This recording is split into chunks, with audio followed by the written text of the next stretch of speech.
Welcome, welcome. This Thanksgiving grocery bill is the highest ever. And once you look at the data, it's clear the inflation story is very different from the political blame game. Then the music industry gets shaken as AI generated performers top the charts. It's not a novelty, it's a sign the entire industry may be closer to collapse than anyone realizes.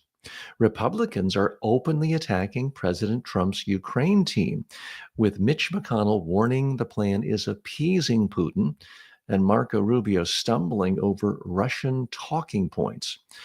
We'll also dig deeper into the Trump administration's quiet march toward government ownership of private companies, a creeping form of socialism that breaks every rule conservatives claim to stand for. And finally, what people who live past 100 actually do. 10 simple tips from real centenarians, those who live to 100, that have nothing to do with gyms, supplements, or biohacks. All that and more today. Welcome to Filtered with TJ Walker. Hi, Ann. Thanks so much for joining me today. Let's check in on the market as we do every day here. Yesterday, the S&P 500 closed at 6,766, up 0.91%, and the Nasdaq Composite closed at 23,026, up 0.67%. Always keep in mind the long term.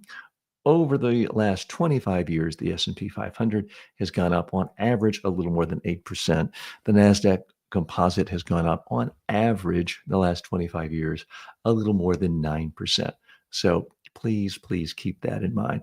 Special edition of the show today. This is Thanksgiving week here in the United States. I am traveling. I am in Charlotte, North Carolina, where I grew up, have family and friends here. So a different backdrop and setting, as you can see. I have to tell you, it's a somber mood here in Charlotte, North Carolina. The city is under siege. People are in hiding. There is a foreign invader, although foreign meaning soldiers from other states are here invading this city. And people are scared. There are protests in the streets. There's no violence, thankfully. Unless you consider cracking skulls by ICE officials of people who have brown skin to be violence. But it is a tough situation. A lot of restaurants closed.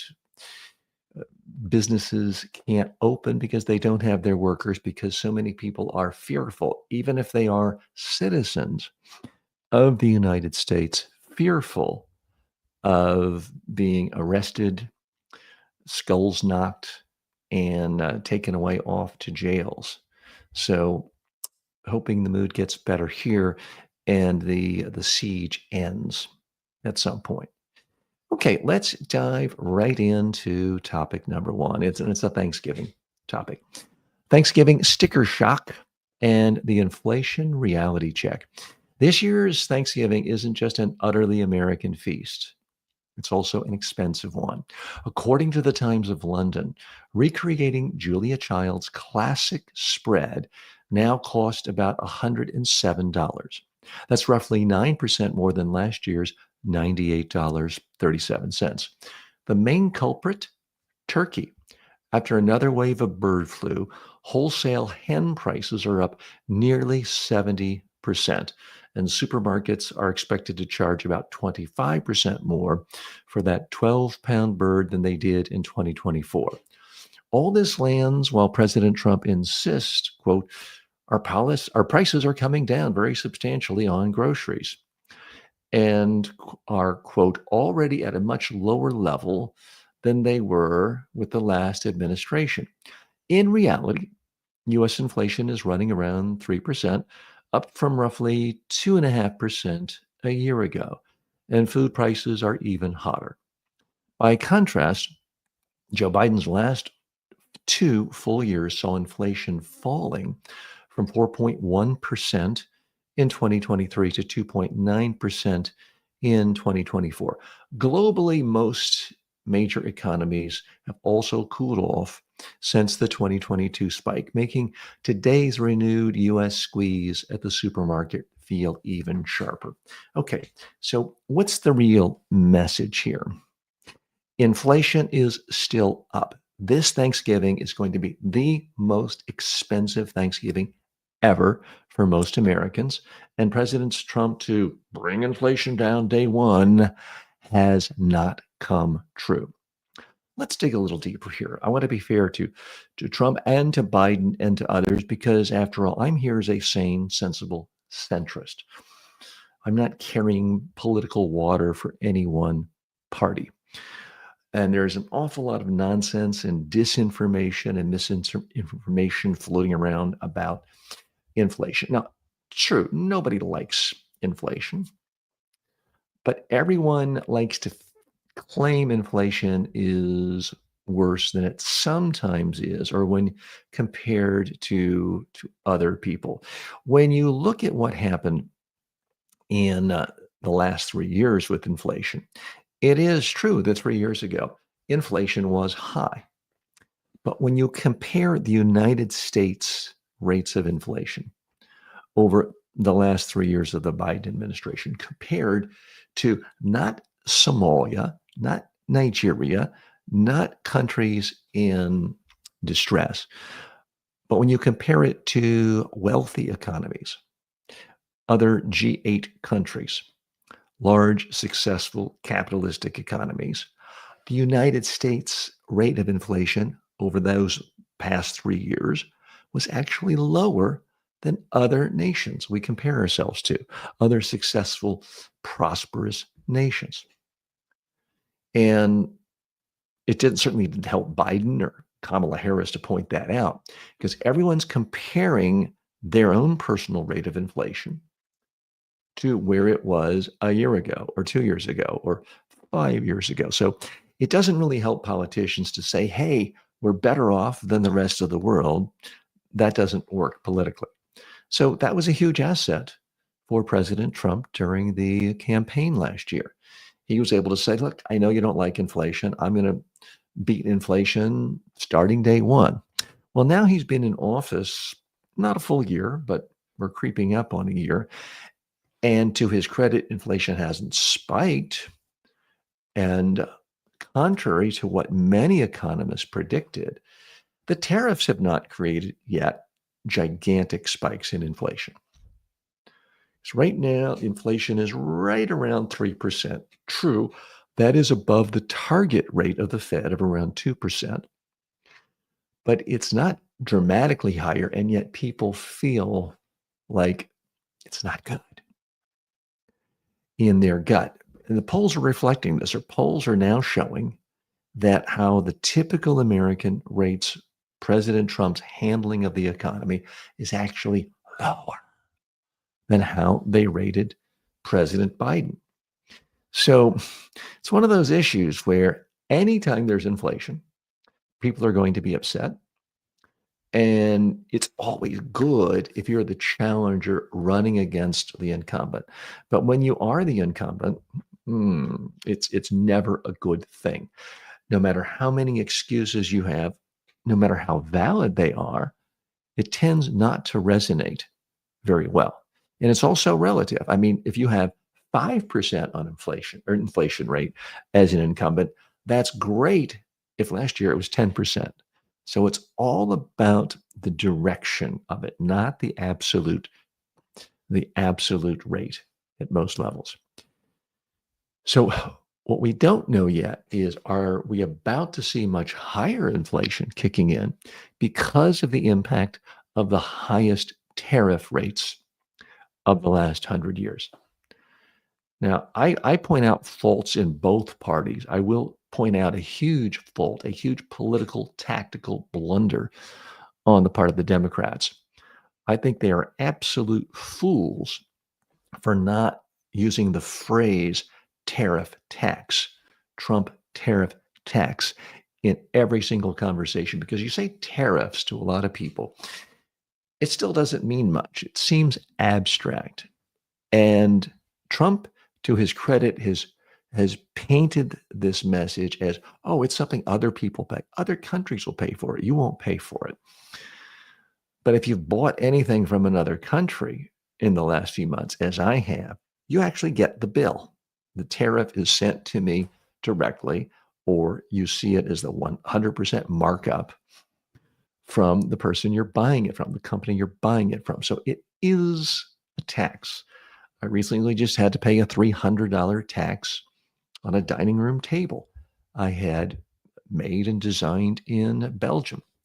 So that could see the overall inflation rate spiking next year. Again, I'm not here to be a prognosticator for the economy. I'm not calling for a recession. I'm not telling you I know with 100% certitude we're going to see double-digit inflation next year. I'm not making that prediction. I'm simply summarizing what mainstream economic theory suggests we should see given the highest tariffs in the last 100 years. We should see inflation spiking dramatically. If that happens going into the 2026 elections, you could, in fact, see the Republicans not only lose the House of Representatives, which would be the norm anytime it's an off-year election for the party holding power. You could actually see a loss of the Senate. Now, that's still wishful thinking in the eyes of Democrats right now. But with high inflation, you could see an angry mob of voters going to the polls saying, I'm just going to vote the bums out. That spells trouble for the party in power. More in a moment. Stay tuned. Filtered is brought to you by the following. Want to advertise here? You better be legit. No crypto, no junk food, no supplements. Go to tjwalker.com/advertise. Want to become a better speaker, leader, or communicator? Start with the TJ Walker Success Library.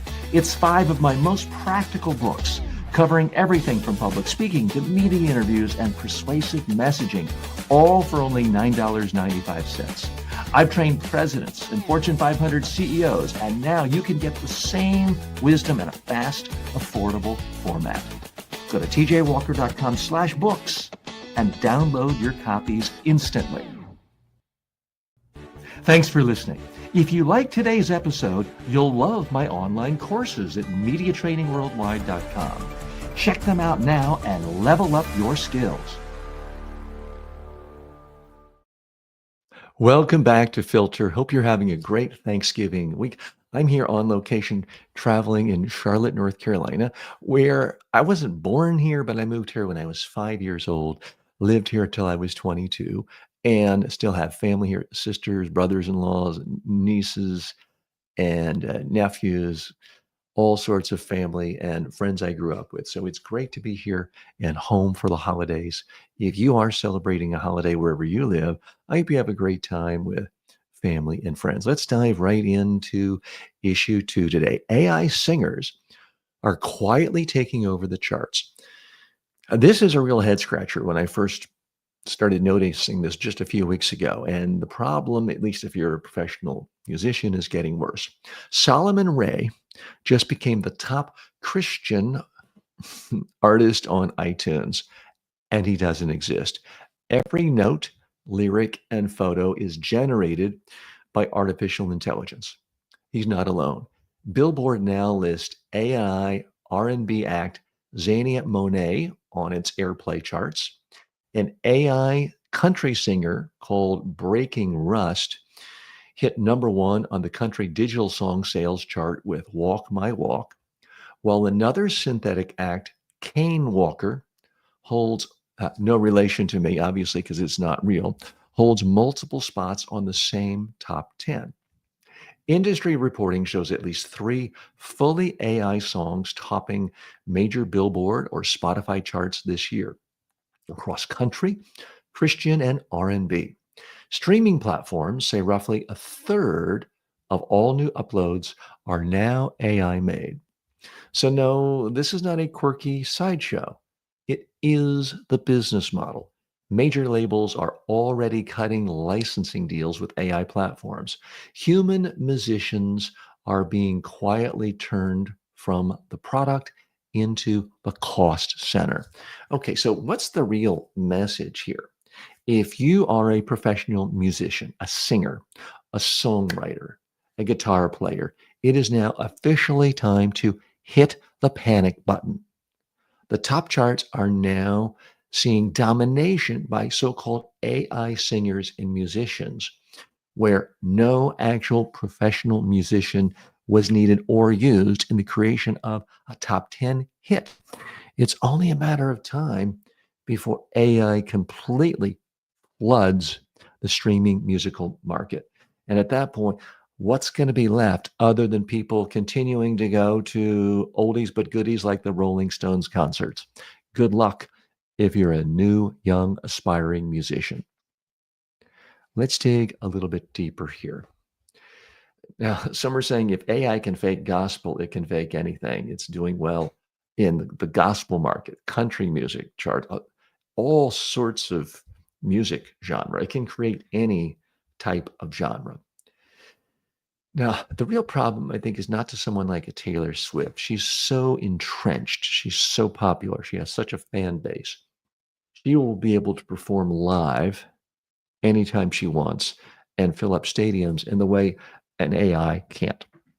Now, is it possible that at some point there is an AI singer that is attracting such huge audiences, people love the music, that actual live concerts take place and it's a hologram of an AI? It's possible. I don't think you can rule out anything at this point. I remember the first concert I took my daughter to when she was about 5 years old was a so-called kids pop concert where it was really just a bunch of dancers. And I think it was, lip sync stuff and dancing. It kind of was a simulation too, even though there were real people up there. So as I mentioned to you, here are the facts. Solomon Ray tops the iTunes Christian charts this week. And that's a pretty big deal. Breaking Rust AI country tracks hit #1. Kane Walker has multiple top spots on country charts. And supposedly 1/3 of new music uploads are AI made. Now, if it can go from nothing to 1/3, how long do you really think it's going to take before record labels, or for that matter, smart 14-year-olds in their bedroom, start mass producing hundreds, if not thousands, of high quality music songs and uploading them? I mean, we could get to the point where only less than 1% of songs uploaded to streaming services are made by human beings. And then, even if they're really good, they can get lost in the shuffle unless they have a famous brand behind them, like a Taylor Swift. And at that point, I don't know what happens if you are an aspiring musician with a great voice, because AI can simply create great voices out of nothing. Now, Jeffrey Hinton, one of the founding fathers of the AI movement, is in the news this week again, predicting that we are going to see massive, massive job loss, perhaps tens of millions of people losing their jobs within the next few years. It's no longer 30 years out, 40 years out, and it's no longer just Uber drivers. It's singers. It could be you. It could be me. What's the rational way of preparing for that? I think the only thing you can do, the only thing I try to do, is to learn how to use technology so we can get one step ahead, so we can have added value. Now, those of you who are regulars to this show have seen my own advertisements for my own AI. Now, my AI does not sing, as far as I know, and my AI clone is a video format. It's in an audio format. It uses my own voice, but I created it so that when I'm sleeping, my own students and you can ask it for public speaking tips, communication skills tips, personal development tips, life coaching. I can be asleep at 3 a.m. and you can ask my digital clone, my AI clone, to coach you. By the way, you can also ask it to give you a summary of what I talked about on yesterday's show. So there's a lot of uses. Is that ever going to make me money? Well, right now it's costing me money, but I'm trying to be prepared for an AI future where increasingly it's going to be harder for human beings, you, me, no matter how hardworking we are or talented we may think we are, it's going to be harder for us to compete with artificial intelligence. Beyond that, and saving money and investing in a diversified way, I don't know what else can be done, but that's what I'm trying. I'd love to hear what you're trying as well. So you can please post your comments if you're watching this live. If you're watching on demand, post your comments, whether you're on TikTok, YouTube, LinkedIn, or any other social media platform. I do try to read every comment and typically respond to questions as well. More in just a moment. Want a shortcut to powerful communication skills? Download the TJ Walker Success Library, 5 of my best-selling books for only $9.95. Go to tjwalker.com/books. Instant access, big impact. I've had entire YouTube channels wiped out overnight, so if you enjoy this show, don't lose track of me. The safest way is my newsletter, substack.com/@TJ Walker Success. Sign up for free and you'll get exclusive commentary, live session alerts, and first access to new tools. Again, that's substack.com. Just search for TJ Walker or go to substack.com/@TJ Walker Success. Your direct line to everything I do. And we are back. So thank you so much. We are on location today. I am coming to you from Charlotte, North Carolina. We'll be spending more time on the road in the coming months. And I will be coming to Ho Chi Minh City, or partially vacation and partially to do live broadcasts like this on December 8th. I believe I leave my trip December 6th, don't get there till December 8th. We'll be in Taipei the week after that. And then in January, February, I will be in, actually end of December, I will be in New York City for 1 week. And then January, February, we'll be in Orlando at PodFest conference. I will be in Colorado as well as Utah for combination work, pleasure, vacation, ski trips. So we'll spend a lot of time on the road in the coming months. So hope to see some of you in person, and we'll be having some live events there as well. Let's dive right into issue 3. Mitch McConnell says Trump is letting Putin, quote, play him for a fool. Republican infighting over Ukraine just went nuclear. According to the New York Times, Senator Mitch McConnell is ripping into President Trump's peace plan, accusing them of appeasing the Kremlin and instead of defending the Ukraine. On social media, McConnell warned that Vladimir Putin has spent the entire year trying to play President Trump for a fool. He blasted the emerging peace plan as a giveaway to Moscow, saying, quote, a deal that rewards aggression won't be worth the paper it's written on, and insisting, quote, America isn't a neutral arbiter and we shouldn't act like one. McConnell added that if Trump's advisors are, quote, more concerned with appeasing Putin than securing real peace, then the president ought to find new advisors.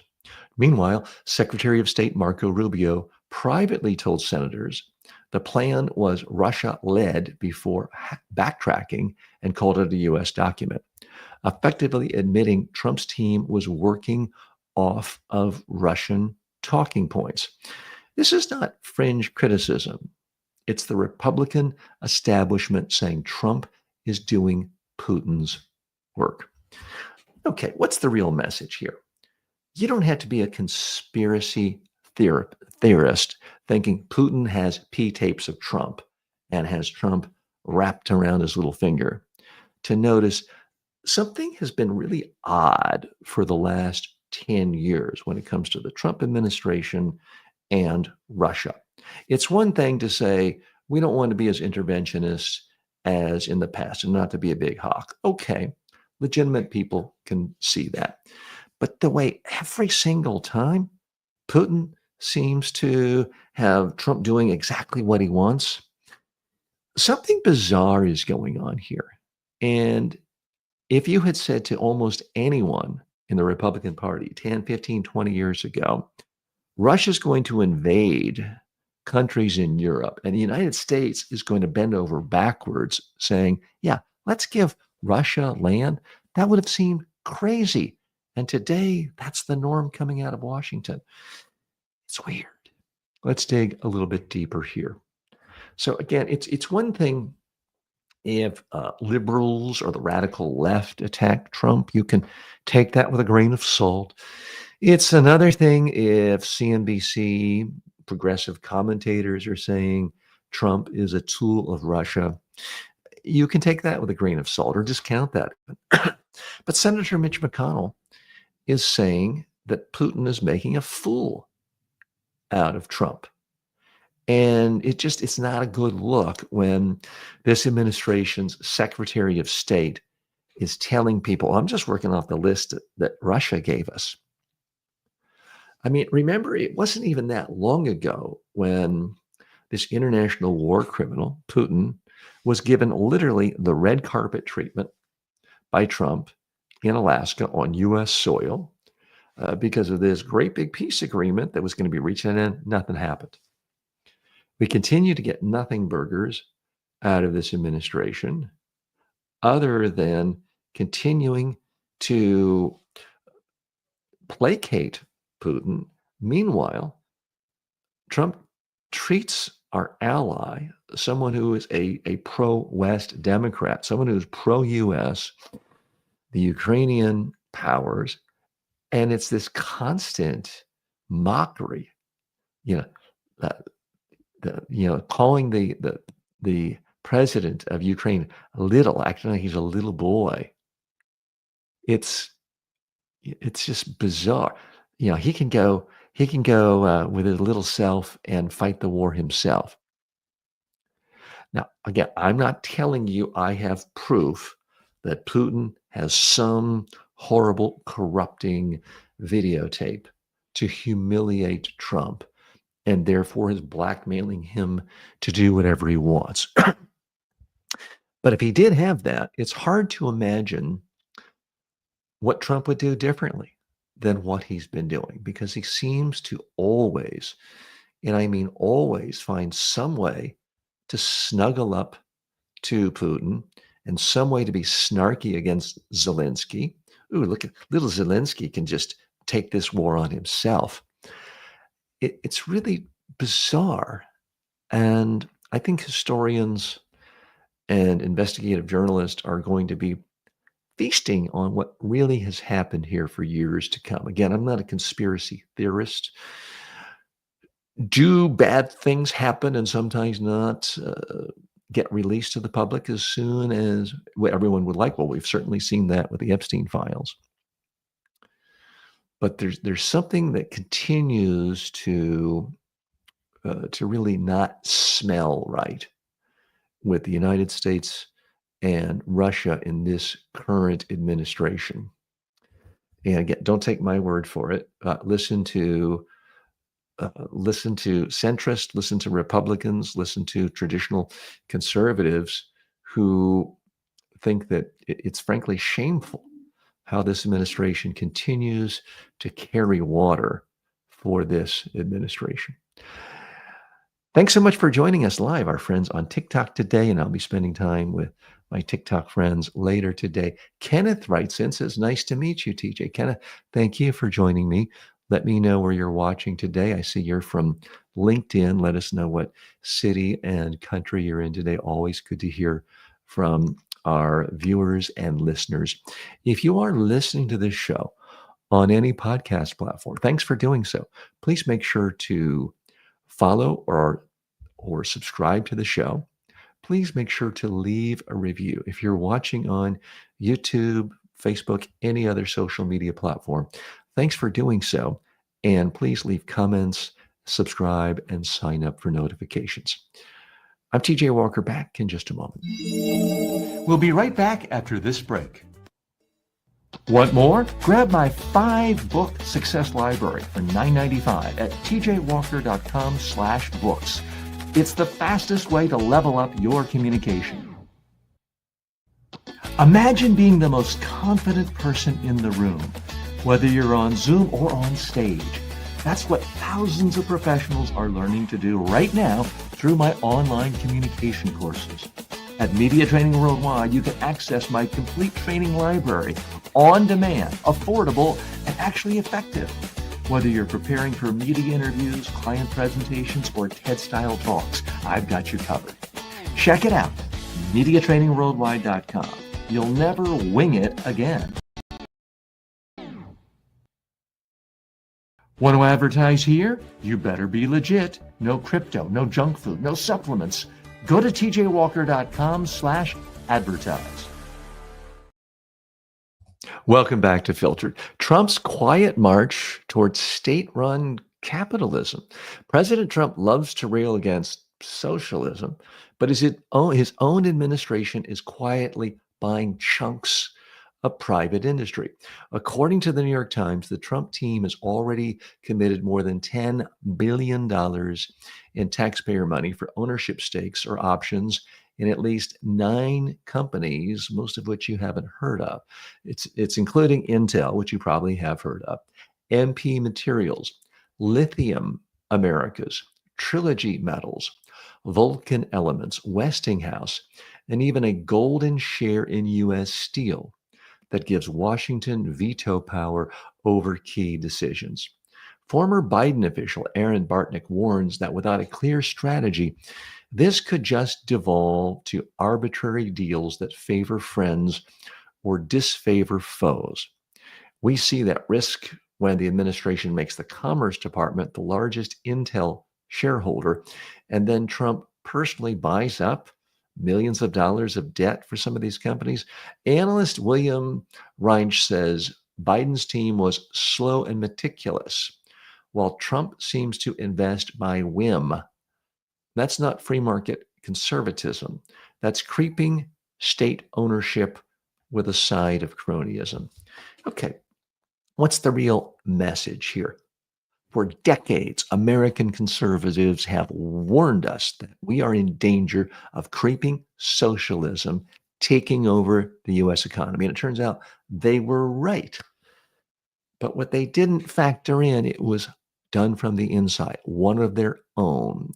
This Republican, ostensibly conservative administration is socializing company after company after company. It's not just Intel. It's not just U.S. Steel. It is a dozen companies now where this administration says, hey, we want a piece of you. You better give it to us. This is socialism, and it doesn't end well. Okay, call me too conservative if you like. I happen to believe in free market capitalism, where some things are socialized, like roads, like police service, like national defense, like education. In fact, all strong economies do, in fact, socialize those things. What they don't do is just go taking pieces of all sorts of private sector companies because they can. And that's essentially what this socialistic administration has done. You know, there's been a lot of talk about the problem of rising socialism in America, and everyone's looking at the wrong place. You have a partisan media that says, oh, here's New York City. Here is a guy running as a democratic socialist. So let's pull out our hair, if you have hair, and become hysterical about someone who's using socialism in his name, Zoran Mamdani. Let's go crazy about that and talk about how the sky is falling and it's the end of the world, when in fact he has no power to take over private sector companies. Meanwhile, we have someone who purports to be this great private sector businessman, Donald Trump, socializing industry after industry after industry, company after company. Again, It's not just Intel, it's MP Materials, it's Lithium Americas, it's Trilogy Metals, it's Vulcan Elements, it's Westinghouse, it's US Steel. Now, does he have a reason? Sure. Guess what? All socialistic countries always have a reason. Fidel Castro always had a reason for socializing companies, private sector companies. Ultimately, it comes down to because I can.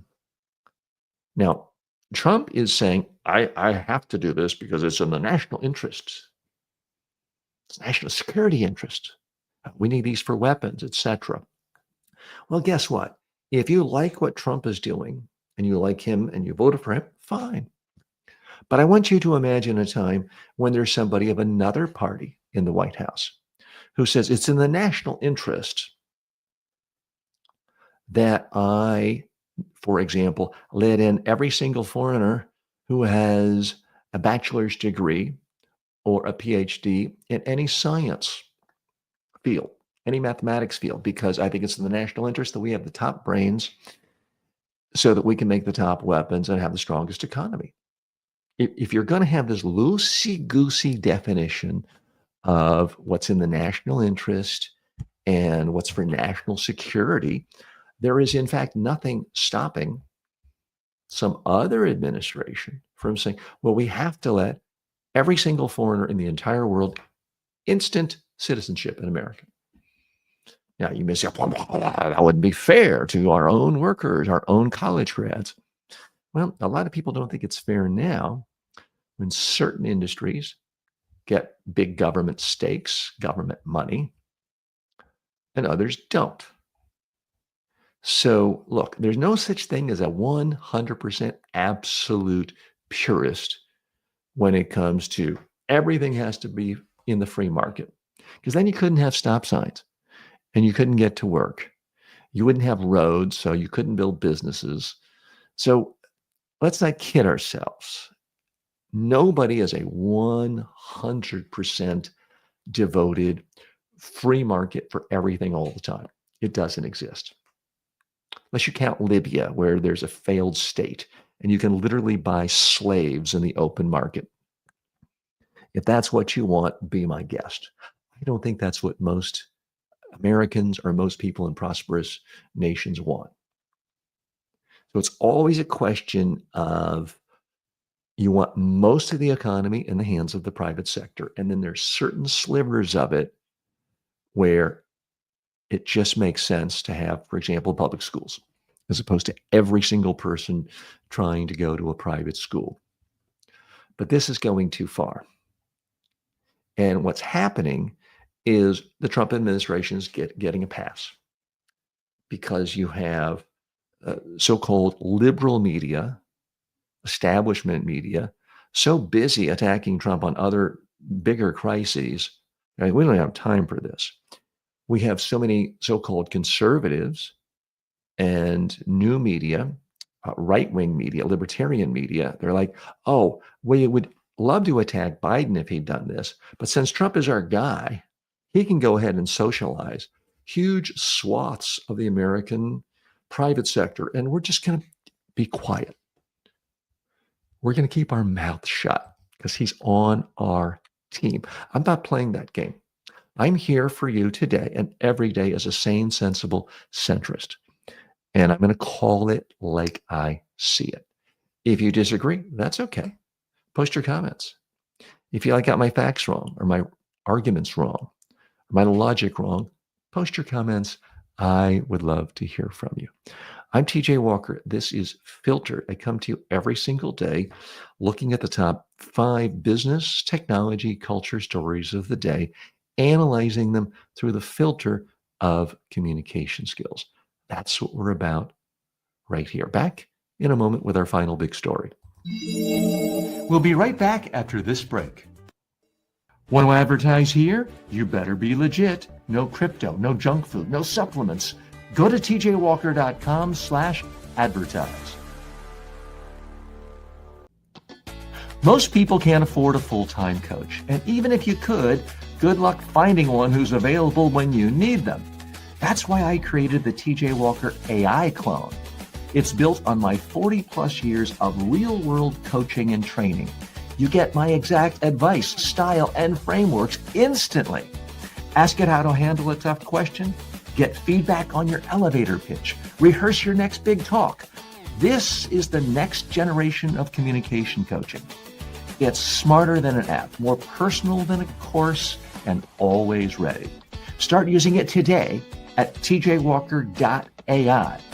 You'll wonder how you ever did without it.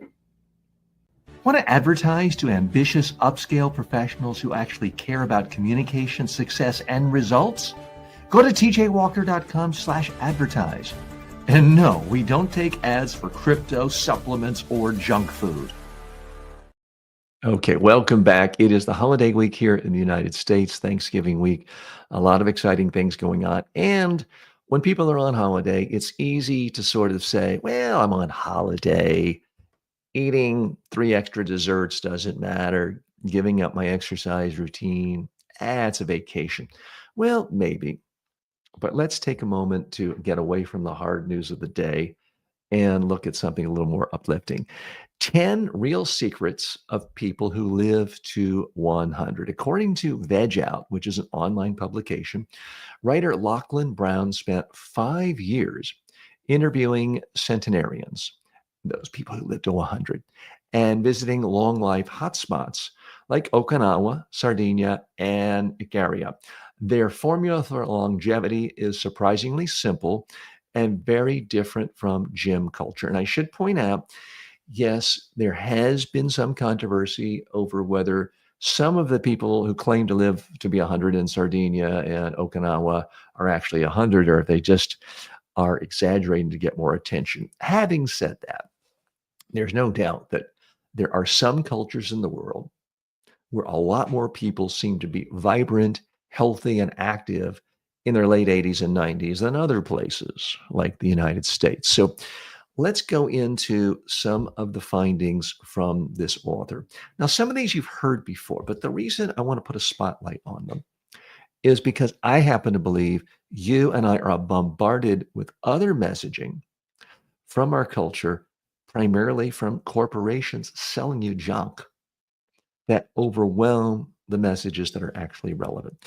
The first big principle: the people who live to be 100, or at least in their 90s and very active, they move all day, but they almost never work out. They don't have fancy gym memberships.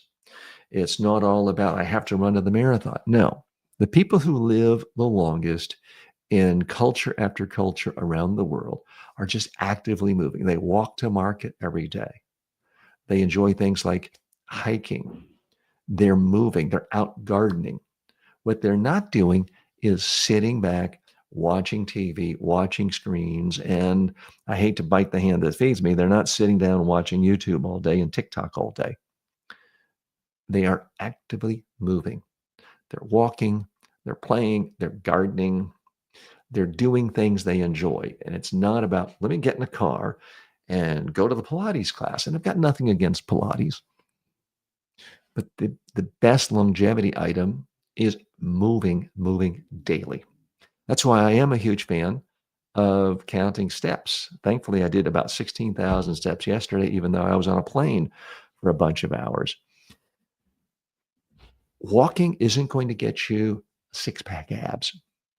It's not going to have people pointing about, how muscular your biceps are. But apparently it does help you live a lot longer. The second item in this 5-year research study, they eat modestly, mostly whole foods. They are not buying athletic greens. They're not binging on supplements. They're not doing protein shakes. They're simply eating real food. And I realize in some communities, it's hard to find that. These so-called food deserts in many inner cities where there's nothing but the fast food place and chips. I understand it's difficult. If nothing else, drink water, tap water. Even tap water that tastes funny is going to be a lot healthier for you than the processed sugar water you get in Coke and Sprite and Mellow Yellow and Gatorade and all the other garbage. So if nothing else, I realize it doesn't completely count as whole food, but drink real water rather than more processed sugar and artificial sugars. That can be a big start. And rather than apple juice, eat an apple, eat an actual banana. Even fast food restaurants these days have salads. Just don't put the gloppy, sugar filled salad dressing on, and you'll be much better off. So that's the second item. Again, you know that, you've heard it, but today and tomorrow, you're going to see thousands of ads to buy processed food, potato chips, Doritos, corn chips, Popeyes, honey dripped fried chicken. And it's only human nature. You get one mention from me or someone else once a month to eat whole foods, and you get 10,000 ads in a week telling you to eat heavily processed foods. We're nudged in the direction of eating heavily processed foods. The next tip, the people who live the longest, they stay connected, deeply connected to family and community. It doesn't mean you have to live in your parents' house till you're 65 years old. It does mean you spend time with family and friends. You don't spend time, as increasingly most Americans do, isolated in their home in the suburbs, watching a big TV or a little screen. It does mean that. Next item, always have a purpose, even a small one. I don't mean you have to run for president at 80 years of age, although it seems like a lot of people like to do that. It doesn't mean you have to be a startup founder and want to make $2 billion. Your purpose could be just keeping your own block clean and planting a garden for the whole community. It means something beyond yourself. Doesn't have to be about making money. It could be just knowing you're taking care of your grandchildren every day. What it doesn't mean is getting up, scrolling the news, getting angry and bitter because things aren't like the olden days.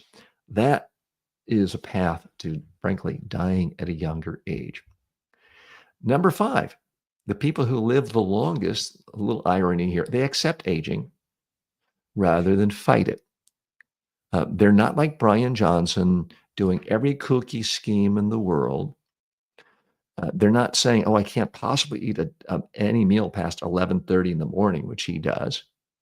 They're not doing extremist things. They're focusing on healthy, happy living, and not saying, "Oh my God, I got to get a facelift. Oh my God, a hair fell out. I'm going to stress out and die." No, they're actually enjoying living at every age. The next item, they truly prioritize sleep and natural rest. Natural rest. They're not popping the sleeping pills. They're not looking for every single gimmick. They're not trying to biohack their way so they can take lots and lots of Monster energy drinks to stay up late.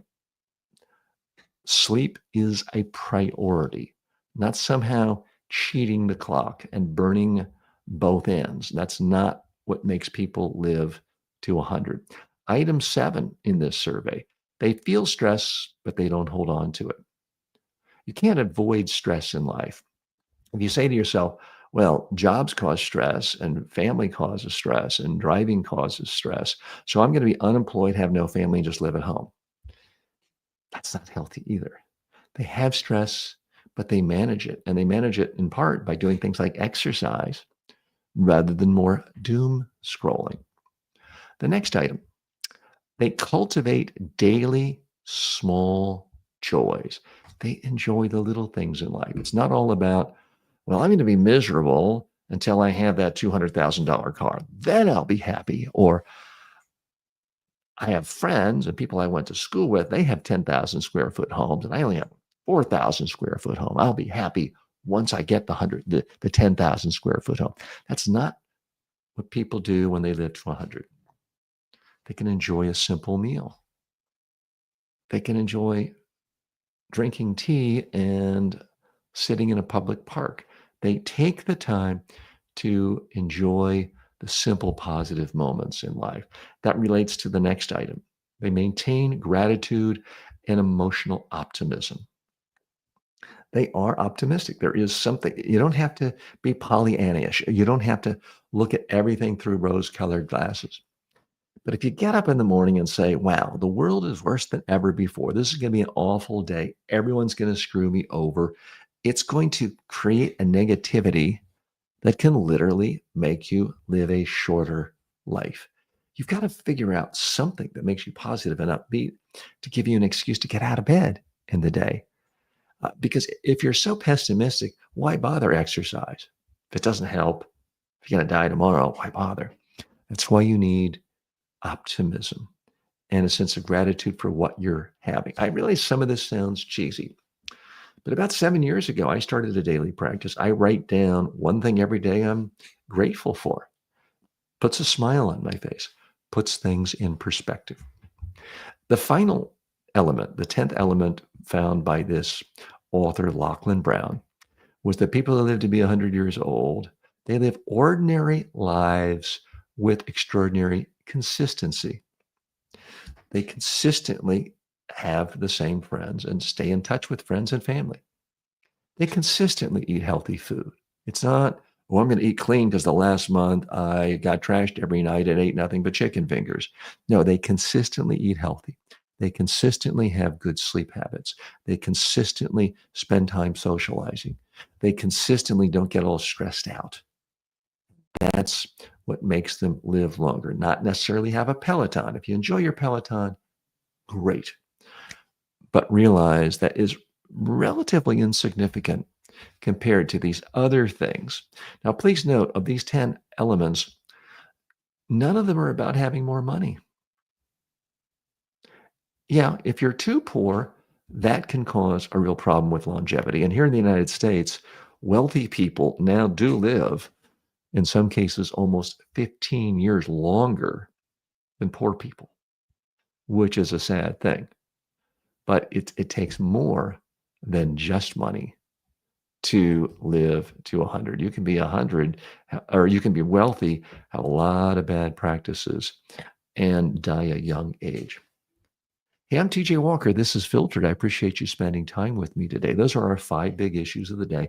I always like to close the show with answering one question from you. Today, it comes from Lucas. He's a student in my course, The Complete Train the Trainer Bootcamp. And the question is, how can a trainer ensure that key messages are remembered and acted upon by participants? Well, Lucas, the answer is ask them. After you finish the training, ask them, what do you remember? If they don't remember your key messages, you failed. It's really that simple. So part of what makes a good trainer is they use every single training session, whether it's a half-hour training session, a day-long session, a week-long session, as a mini focus group to make the next training session even better. Always test. Never ask the people you've trained, what did you like about today? Or what did you think of today? Or rate today's training session on a 1 to 5 or 1 to 10 scale. Completely meaningless. Ask them what they remembered. Anything they remember, you now have evidence it worked. Do it again in the future. Typically what you'll find, whether you're training someone for an intensive hour, 2-hour, 3-hour, 8-hour workshop, or longer, is they remember things that you've taken the time to give examples for, and you've told stories involving real people. And if you use any kind of PowerPoint, you had images rather than text. Now, if you've got an upcoming training and you want it to be great, and you don't want them to be your focus group, you want to be great for them, you need to find 2 or 3 people in advance who are similar to your audience and then practice on them. Again, test. It's not hard to figure out what works. You just ask people what they remember. If they don't remember, you have evidence you failed. If they do remember your messages, you have evidence you were, in fact, effective. Thanks so much for joining me. We're here the day before Thanksgiving. I'm coming to you live. I'm going to probably have a recorded show for you tomorrow. I will be spending time with my family and friends here in Charlotte, North Carolina. If you are celebrating Thanksgiving, I hope it's a great one for you. Thanks so much. Please like the show, subscribe to it, leave comments, and leave reviews. Thanks so much. See you tomorrow.